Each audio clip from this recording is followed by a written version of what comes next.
प्रिया खड़ी हो जाओ, एबीसीडी सुनाओ। सर जी मुझे ए फॉर एप्पल वाली एबीसीडी नहीं आती।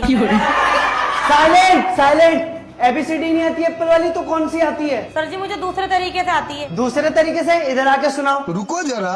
ए से अल्लाह से डरो, बी से बिस्मिल्लाह करो, सी से चोरी मत करो, डी से दीन सीखो, ई से इल्म हासिल करो, एफ से फर्ज अदा करो, जी से गुस्सा मत करो, एच से हज करो, आई से इबादत करो, जे से जमात के साथ नमाज पढ़ो, के से कलमा पढ़ो, एल से ला इलाहा इल्लल्लाह, एम से मोहम्मदुर रसूल अल्लाह, एन से नमाज पढ़ो, ओ से उम्र का लिहाज करो, पी से पर्दा करो, क्यू से कुरान पढ़ो, आर से रोजा रखो, एस से सलाम करो, टी से तौबा करो, यू से उम्मीद सिर्फ अल्लाह से करो, वी से वजू से रहो, डब्ल्यू से वक्त की कदर करो, एक्स से एक्स्ट्रा नफिल पढ़ो, वाई से यकीन अल्लाह पे रखो, जेड से जिक्र सिर्फ अल्लाह का करो। माशाअल्लाह।